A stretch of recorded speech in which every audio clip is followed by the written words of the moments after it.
আমার সাথে খালি ঝগড়া করে, কথায় কথায় বাপের দেয়া বস্তুর খোটা মারে। দাদা কেন করাইয়া আমায় বিয়া, আমি চিন্তায় বাঁচি না।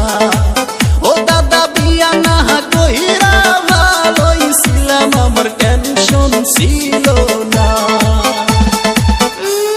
খালি নিজের ডাই কইলো, নিজের ডা মসমসা পরের ডা উত্তা।